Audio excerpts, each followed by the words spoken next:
제가 오늘은 여러분들에게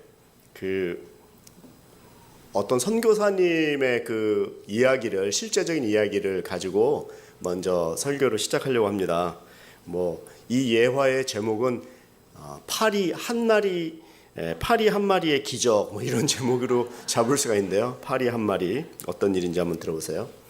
그리고 실제로 일어난 일이에요. 이름은 김용남이라는 선교사님이 계신데요. 이분은 루마니아에서 32년간이나 선교 사역을 하신 분이세요. 실제로. 그런데 이분은 무슨 선교를 하시냐면 태권도 선교를 하셨어요. 태권도가 자그만치 9단인 분인데, 이분이 처음에 사역을 하러 가서 루마니아에 가가지고 태권도가 9단이나 되니까 본인의 은사로 태권도 선교를 하려고 광고를 냈어요. 그래서 도장을 차렸는데, 도장에 어떤 사람들이 아니면 대통령 경호원, 그리고 고위 경찰, 학생들, 이런 사람들이 와가지고 다 무도를 하는 사람들이잖아요. 근데 태권도 근데 이 도장에 딱 열고서 딱 섰는데 자기를 이렇게 쳐다볼 거 아니에요. 그래갖고 내가 이분들에게 뭔가 좀 태권도를 알려주기 위해서 뭔가 시범을 보여서 딱 이렇게 해야 될 텐데 어떻게 하면 좋을까 하고 있는데, 파리 한 마리가 윙 하고 방해를 하는 거예요. 이렇게. 그러니까 다 신경이 쓰일 거 아니에요. 그래갖고 하나님께서 갑자기 번뜩이는 지혜를 주셨대요. 저 파리를 잡아라. 근데 그 파리를 어떻게 잡냐면 발로 잡아라. 발차기로 잡아라. 날아가는 파리를 발로 잡아야 되는 하나님의 음성이 들린 거예요. 그래서 어떻게 해야 되죠? 근데 이분이 진짜 발을 딱 들어가지고 파리를 딱 잡았대요. 딱 명중. 파리가 떨어졌어요. 다시 날아갈까 봐 바로 죽였대요. 두 번째 못 차니까. 그러니까 사람들이 눈이 다 동그래진 거야. 오! 그런데 더 놀라운 사실은 다음 날 방송국에서 인터뷰가 왔대요. 네? 그래갖고 그리고 더 유명해져갖고 이분이 얼마 안 돼갖고 한국으로 얘기하면 방송을 출연했는데 아침마당, 전 국민이 보는 거잖아요. 아침에 거기 가갖고 딱 얘기할 때 그 다음부터 막 사람들이 너무너무나 몰려오고 도장을 통해 갖고 복음을 전하는데 너무나 수월하게 복음을 전하는 놀라운 간증을 하시더라고요. 놀랍죠? 여기서 교훈이 있는데요. 하나님은 파리 한 마리도 사용할 수 있는 거예요. 무슨 파리야? 오히려 방해지. 왜? 근데 그 파리로 인해서 하나님은 역사를 일으키는, 그래서 하나님은 파리를 통해서도 역사하실 수 있다. 하나님의 하시는 방법은 너무나 놀랍다. 그렇죠? 하나님은 우리 인간이 가진 지혜를 뛰어넘는 거예요. 파리 때문에 아침마당에 나갈 거를 누가 상상이나 했겠어요. 하나님은 그래서 우리가 무슨 사역을 하기 이전에 이것도 준비해야 되고 세련되게 되고 고급스럽게 해야 되고 사람들 오는 생각, 물론 저희가 열심히는 해야 되겠지만 최종적으로는 우리가 열심히 하는 사역보다 더 중요한 사역은 하나님이 하시는 일이 더 훌륭하시기 때문에 우리는 여기까지 준비하지만 하나님이 역사해 주세요 하고 중보 기도를 하는 게 더 훌륭한 사역이죠. 아론과 훌이 이 모세의 손을 이렇게 붙잡지 않습니까? 옆에서 이 중보 기도, 산 위에서 밑에서 잘 싸우도록 위에서는 중보 기도하는 이 또 옆에서 손을 들어주는, 잡아주는 이런 중보 기도의 사역이 너무나 중요한 것이죠. 하나님이 작은 파리 한 마리를 통해서도 역사하시는 것처럼 나는 지금 보이는 것은 작은 파리 한 마리밖에 없을지 모르지만 하나님 역사해 주세요. 기도하는 것. 이게 하나님의 기적의 역사, 파리의 역사를 일으킬 수 있다는, 그 파리가 뭔지를 우리가 이제 봐야겠죠. 똑같이 파리가 날라오지 않겠죠. 날라와도 우린 발차기가 안 되잖아요. 하나님의 그 사역에는요, 이 경계선이 없습니다. 하나님의 은혜는요, 그런 거예요. 누가 파리를 상상하겠어요? 하나님의 은혜와 자비가 일어나면 놀라운 역사가 일어나는 거예요. 제가 요즘에 설교가 그 무한대라는 제목으로 한 달 동안 설교하는 거예요. 그래서 무한대의 사랑, 우리 힘들어도 쓰러져도 무한대의 사랑의 팩폭을 날리신다. 이게 지난주 설교였잖아요. 오늘은 무한대로 우리에게 은혜를 주신다 이 말이에요. 그래서 하나님의 잔고는 너무나 동그라미가 많은 거예요.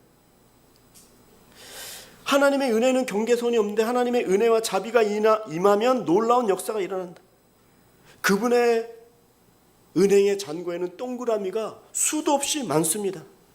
근데 이 동그라미의 잔고는 우리가 생각하는 은행의 그런 잔고가 아니라 이 은혜로 임하시는 잔고예요. 하나님 그래도 나는 은혜는 말고 좀 동그라미 좀 많이 주세요. 뭐 이런 기도를 하실 수 있어요. 그럼 동그라미가 아무리 많아도 그 동그라미가 아무리 많아도 오늘 저의 생명을 가져가신다면 그 동그라미가 무슨 소용이 있겠어요? 여러분 한번 시험해 볼까요? 그럼 잠시 코를 이렇게 막고서 지금부터 10분간 숨을 쉬지 마세요. 아니, 한마음에서 왜 이런 요구를 하시는 거죠? 아무도 할 수 없어요. 그럼 아무도 안 따라해요. 다 지혜로워갖고. 그럼 말도 안 된다. 그래요. 아무리 내가 동그라미가 많다고 할지라도 10분간 숨을 못 쉬면 우리 인생이 끝나는 건데, 반대로 우리에게는 자유롭게 이렇게 숨을 쉴 수 있는, 그리고 악인이라고 할지라도 비를 주시고 태양을 주시고 이 공기를 주고 이런 놀라운 은혜가 우리에게 있기 때문에 사실은 매일이 기적이고 하나님의 은혜인 거죠. 은혜를 깨닫는 방법이 하나 있는데 그 은혜를 깨닫는 방법은 바로 고난을 통하면 은혜를 더 빨리 깨닫습니다. 우리가 가지고 있는 기도 제목, 문제, 여러 가지 사연이 하나님께서는 우리에게 그 연약함을 통해서 하나님을 더 보는 것이다 라고 얘기하는 거예요. 그래서 제가 좋아하는 시편에 두 개의 말씀이 있는데 한번 읽어볼게요. 시편 119편 71절 읽어보세요. 시작. 고난 당한 것이 내게 유익이라 이로 말미암아 내가 주의 율례를 배우게 되었다. 주의 율례를 배우는 방법은요, 고난을 안 받을 땐 자기가 잘난 줄 알고 뭐 내가 동그라미가 많은데 뭘 내가 기도할 게 더 있다고, 내가 이렇게 건강하고 내가 문제가 없는데 뭘 또 기도하세요? 근데 연약함 때문에 고난과 같이 보였지만 하나님이 나에게 어떤 말씀을 주시는지를 귀를, 내 영혼을 여는 진정한 하나님의 목적대로, 창조된 목적대로 예배하기 위한 예배자들로 다 변해가면서 나에게 새로운 변화, 그 은혜를 깨닫게 되는 거죠. 한 구절 더 있는데 119편 67편도 읽어보세요. 시작. 고난당하기 전에는 내가 그릇 행하였더니 이제는 주의 말씀을 지키니이다.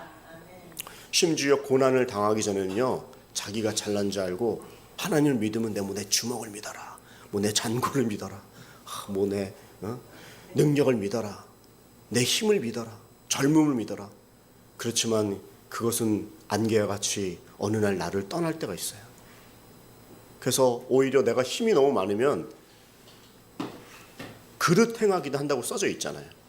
그렇지만 고난을 당했더니 내가 연약함 때문에 하나님께 더 빨리 가고, 내가 연약함 때문에 하나님께 더 기도하고, 그때부터 인생의 영안이 확 영적인 눈이 열리면서 하나님의 음성이 들리고 이 영적인 기쁨을 체험하게 되는 것이죠. 고난은 그래서 우리에게 징벌이 아니라 하나님의 말씀으로 돌이키게 하는 하나님의 놀라운 도구라는 사실이죠. 고난은 우리를 말씀의 사람으로 바꾸려고 하시는 하나님의 학교죠. 고난은 우리를 아프게 하려고 하시는 하나님의 뜻이 아니라 우리를 살리시기 위해서 잠시 멈추게 하시는 은혜인 거죠. 오늘 우리 가운데 고난이 없는 분들은요, 저를 비롯해서 한 명도 없어요. 근데 왜 우리에게 고난을 주시냐? 고난보다 더 큰 은혜가 있다. 우리가 가지고 있는 눈에 보이는 작은 파리 한 마리라도 우리를 통해서 역사하시는 그 은혜로 도구로 사용하시고, 나는 접었고 끝났고 무가치하다고, 뭐 작다고 나를 방해하는 것이라고 마치 파리와 같이 생각할지 모르지만 그걸 통해서 하나님은 역사가 일어나는 놀라운 사실이 있다는 사실을 우리가 아는 거죠. 그래서 오늘 본문에서 구체적으로 본문 골로새서 2장 13절 14절 아주 짧은 두 절의 말씀을 읽었는데 13절을 한번 읽어보시기 바랍니다. 시작.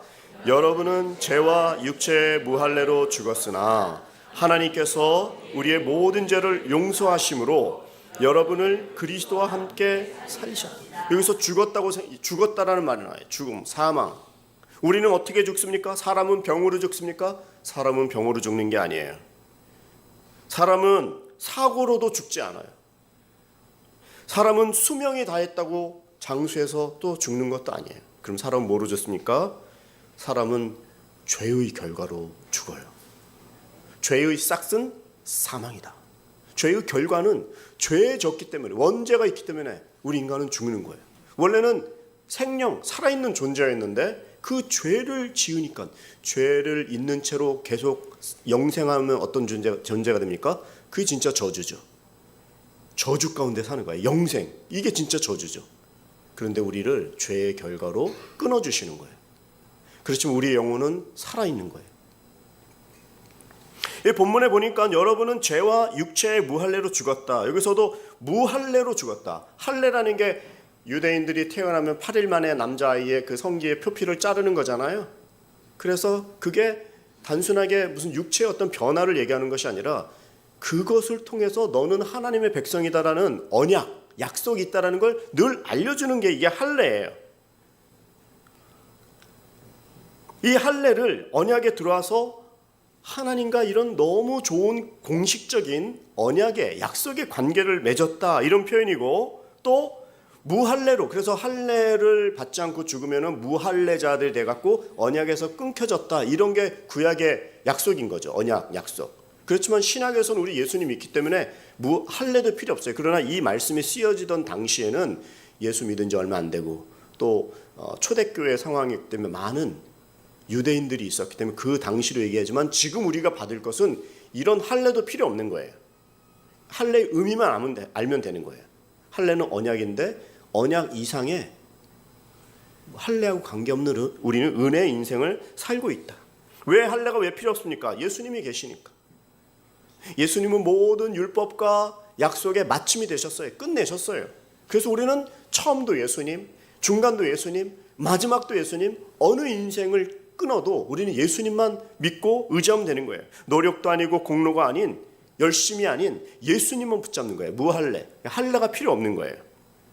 여러분들은 또 저도 예전에는 빚진 자였죠. 영적으로 빚진 자. 빚진 자 정도가 아니라 완전히 죽었던 존재예요. 죽어가고 있는 존재도 아니라 완전히 숨이 끊어진 존재가 되었다라는 게 바로 우리들이죠. 죄의 계좌의 잔고를 봤더니 너무나 죄의 잔액이 많은 거예요. 그래서 무한 적자의 상태에 있었던 우리의 존재를 우리는 갚을 능력도 없어서 갚을 능력 제로, 회복 가능성 제로, 영적으로 완전히 파산해서 영적으로 완전히 죽었던 사망 상태가 되었죠. 여러분, 이런 속담 들어보셨어요? 사람은 고쳐서 쓰는 게 아니다, 이런 말 들어보셨어요? 네. 이게 무슨 말이냐면, 사람은 고쳐 쓰지 못한다는 말은 잘 안 변한다, 이 말이에요. 저렇게 잘해주고 이 정도 은혜로 베풀었으면 바뀔 줄 알았는데 또 배신하고 또 돌이키는 거죠. 불평하고. 누가 제일 안 바뀔까요? 자기 자신이 제일 안 바뀌어요. 네가 그랬어, 이 말은 상대도 잘못했고 하나님도 잘못했다는 표현이지만 세 개의 손가락은 자기예요. 내가 제일 잘못한 거예요. 웃어야 되는 말인데 너무 심각하게 받아들이시네.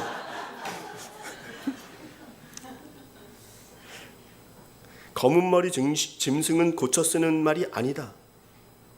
인간은 못 고쳐요. 그런데 하나님께서는 사람을 고쳐 쓰실까요? 어떻게 쓰시죠? 하나님은 고쳐 쓰시는 게 아니라 완전히 새롭게 해서 쓰시는 거예요.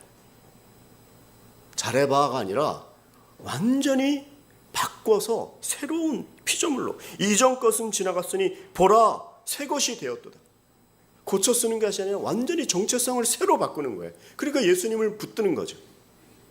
옆에 분들에게 이렇게 말해보세요. 당신은 예수님 안에서 새 것입니다. 이게 말씀이에요. 이전 것은 지나갔으니 보라 새 것이 되었도다.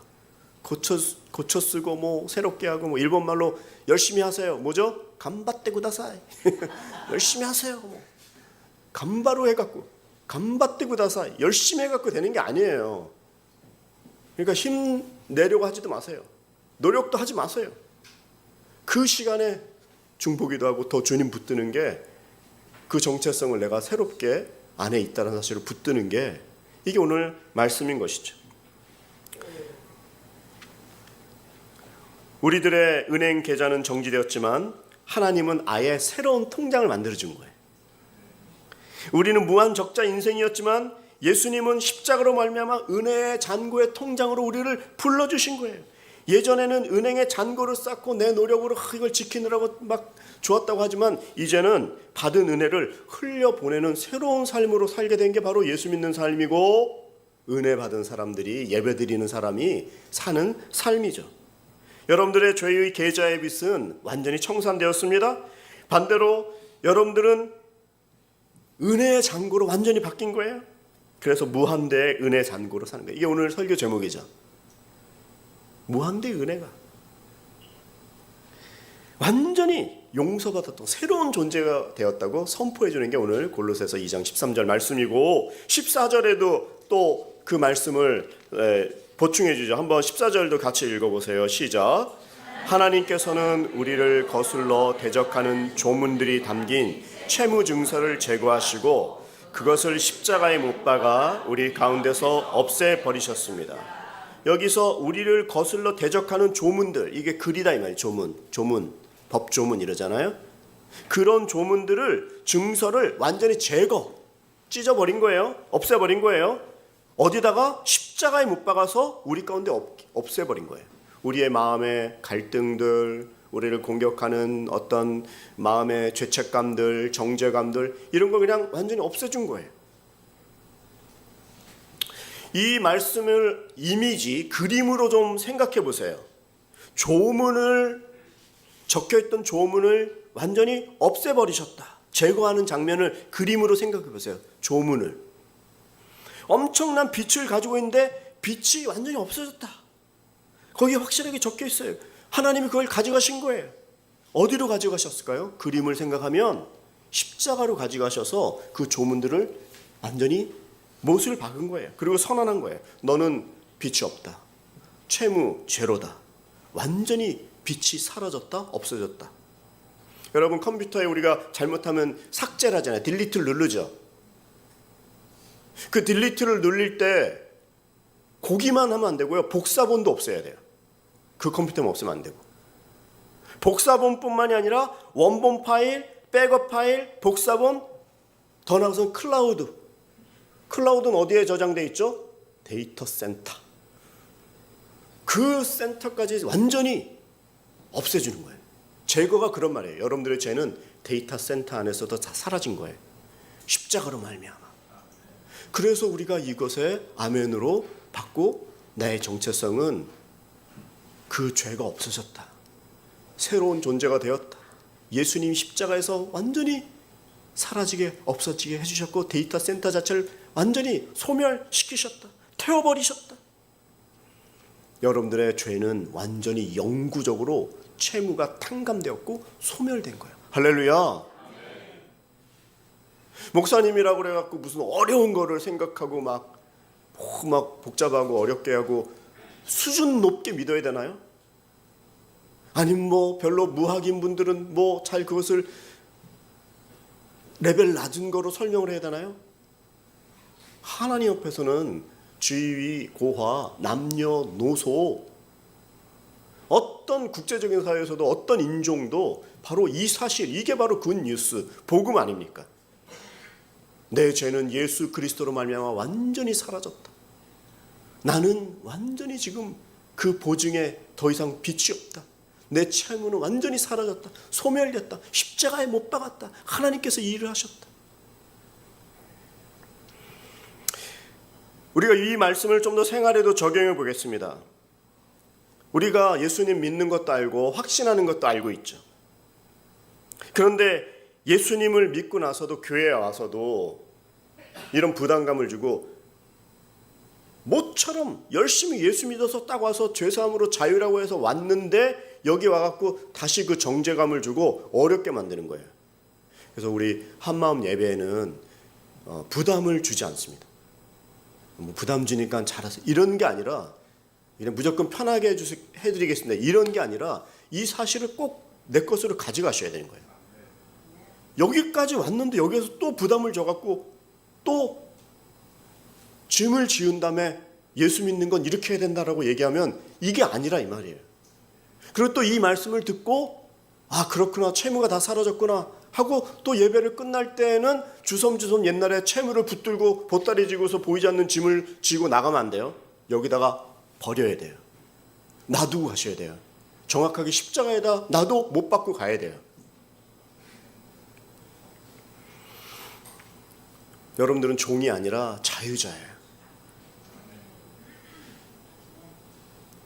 또 좀 심각해지는 것 같아서 제가 또 예화를 하나 준비하지 않겠어요?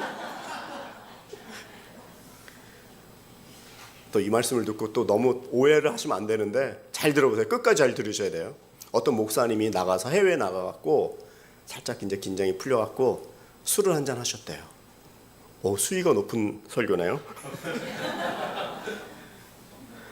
근데 마침 여행 나온 어떤 성도님이 그걸 보고 사진을 찍었고 교회 단체 카톡방에 올려버렸대요. 아이고 끔찍한 지금 얘기가.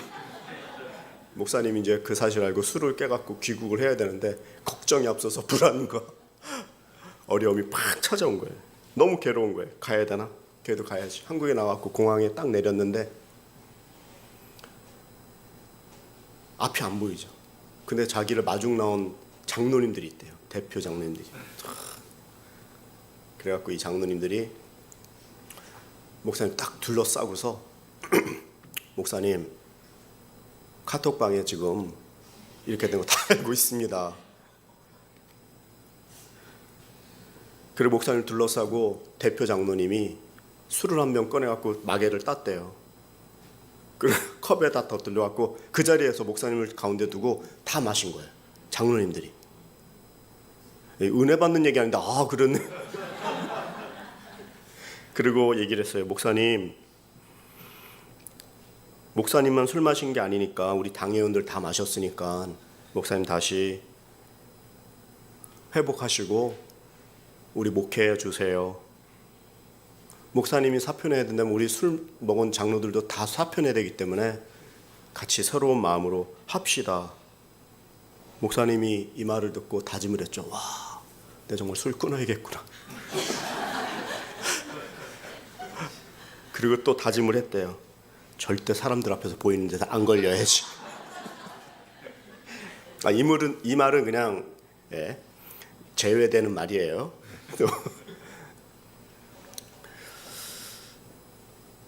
또 이 말 듣고 저한테 술 한잔 하자고 전화하시는 분 없기를 바랍니다. 전 3살 때 끊었어요. 여기서 술 드신 목사님은 우리 모두죠. 카톡방에 퍼진 사진은 사탄의 고발이죠. 공항에 나오신 장로님들은 그리스도의 온유한 공동체죠. 여기서 죄진 거, 잘못된 거 이런 것들 끄집어내고 뭐 자꾸 그걸 얘기하면 어떻게 우리가 살아남겠습니까? 옆에 분들에게 말해보세요. 나는 당신을 정죄하지 않습니다. 네. 목회하다 보면 가끔가다 나한테 이르는 분이 있어요. 그럼 내가 그걸 들을까요? 듣죠. 물론 사실은 알아야 되니까. 그렇지만 저의 정답은 뭡니까? 기도합시다. 그리고 나를 용서하셨기 때문에 얘기하신 분이나 그분이나, 그리고 한쪽만 들으면 안 돼요. 막 이렇게 얘기하는 분들은 또 그게 좀 이렇게 에스컬레이터가 될 수 있기 때문에 그렇게 얘기하고 또 이걸 들어보면 그렇지 않은 거예요. 그게 정죄하면 안 되고 정죄하지도 않고 나도 정죄받기 싫어요. 자유예요. 자유라고 얘기하셨는데 왜 그걸 죄의 보따리를 들고 다시 나갈 때 끄집어 안고 나가냐 이 말이죠. 술병을 나누어 마신 장로님들은 목사님의 채무를 동시에 지겠다라는 온유한 공동체의 그 짐인 것이죠. 술 끊은 목사님은 두려워서 절대 걸리지 말아야지가 아니라 이제 이 공동체의 사랑을 경험했기 때문에 그 사랑을 가지고 두려움이 아니라 사랑을 경험한 존재가 됐다는 것이죠. 하나님은 우리를 그냥 예수님만 믿고 살려만 주신 것이 아니라 우리를 통해서 죄의 사슬을 끊어주시고 완전히 우리를 자유롭게 하신 거예요. 그래서 여러분들께서 신앙생활 하실 때 좀 뻔뻔하게 신앙생활 해야 돼요. 뻔뻔한 신앙생활. 사탄은 우리가 죄지면 바로 정죄하죠. 아이고 네가 그 모양이냐, 너는 변하지 않았다, 교회 10년 다니면 뭐하냐, 네가 그러고서도 설교를 하냐, 너는 자격이 없다, 넌 쓸모가 없다, 너는 또 실패할 거잖아, 회개하면 뭐해, 또 죄질 건데, 이런 말을 자꾸 들려준다고요. 그럴 때 우리는 이런 말이 들리면 어떻게 돼요? 뻔뻔해지라고요. 어떻게 뻔뻔해져요?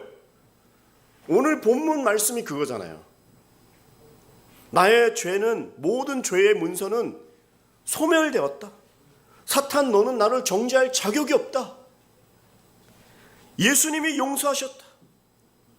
이런 말을 고백하는 것은요, 교만이 아니에요.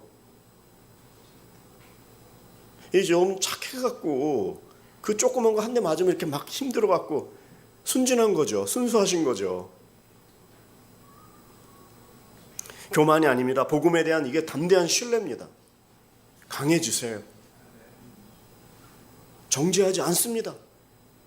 예수님이 그것을 위해서 십자가에서 못 박았는데 왜 자꾸 옛날 걸 끄집어내냐 이 말이죠.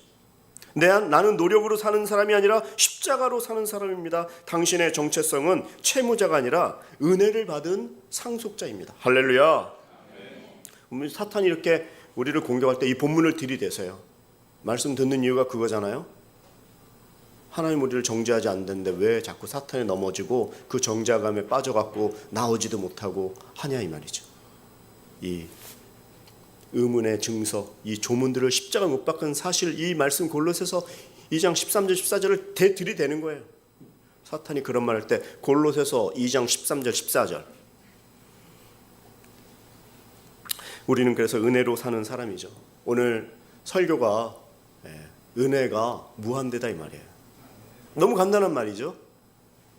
제일 중요한 말은 그 은혜를 내 것으로 가져가는 거예요. 저 사람만 잘해주지가 아니라 그 은혜를 나에게 부어주셨다는 거예요. 우리가 많이 부른 찬양이지만, 그래서 이 찬양을 했으면 좋겠어요. 어떤 찬양이죠? 내가 누려왔던 모든 것들이, 내가 지나왔던 모든 시간이. 한번 본문을, 이 가사를 한번 읽고 찬양을 같이 했으면 좋겠어요. 그 대신 내가 그 은혜를 받았다, 바로 내가 이 은혜에 붙들고 나가실 때 죄를 내려놓고 다시 짊어지지 않도록. 한번 본문을 가사를 읽어볼게요. 시작. 내가 누려왔던 모든 것들이, 내가 지나왔던 모든 시간이, 내가 걸어왔던 모든 순간이 당연한 것 아니라 은혜였어. 아침 해가 뜨고 저녁에 노을 봄에 꽃향기와 가을의 열매, 변하는 계절의 모든 순간이 당연한 것 아니라 은혜였어. 모든 것이 은혜, 은혜, 은혜, 한없는 은혜. 내 삶에 당연한 건 하나도 없었던 것을 모든 것이 은혜, 은혜였어. 고백하면서 함께 찬양하며 나갑니다. 가슴에 두 손을 얹고 이렇게 고백합니다. 큰 소리로 기도하지 않아도 좋지만 나는 예수님의 일방적인 은혜로 용서받았고 자유입니다. 나의 나머지 삶도 주의 은혜로만 살기를 원합니다. 아무도 나를 정죄하지 않습니다. 예수님 도와주시고 함께 해주시고 그분이 내 인생을 붙들어 주신 줄 믿사오니 그 은혜 가운데만 살겠습니다. 잠시 그 예수님께 진실한 마음으로 기도로 고백하겠습니다. 하나님 아버지, 나는 죄인입니다.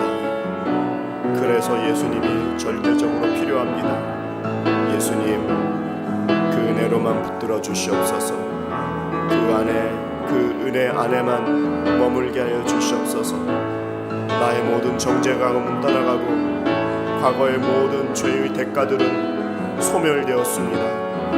예수 그리스도의 놀라운 그 은혜만이 나를 붙들어 주심을 믿습니다. 이곳에 모인 귀한 우리 사랑하는 지체들 다시 한번 하나님의 귀한 무한하신 사랑과 은혜의 놀라운 기쁨과 감사로만 살아가게 도와주시옵소서. 하나님 아버지, 오늘 여기에 모여서 기도한 하나님의 사랑하는 귀한 지체들이 있습니다. 하나님의 놀라운 위로하심으로 정죄감은 다 사라지고 예수 그리스도의 놀라운 자유와 참 기쁨과 감사를 가지고 또 이 일주일을 시작할 수 있도록 도와주시옵소서. 아무도 나를 정죄하지 못하니 예수 그리스도가 주시는 그 감사와 기쁨과 찬양으로 또 우리 지체들에게 서로에게 손을 내밀어주는 저희들 귀한 한마음 공동체 되도록 축복하여 주시옵소서. 예수님의 이름으로 간절히 기도 올리옵나이다. 아멘. 우리 하나님께 감사의 박수 올려드리겠습니다. 아멘.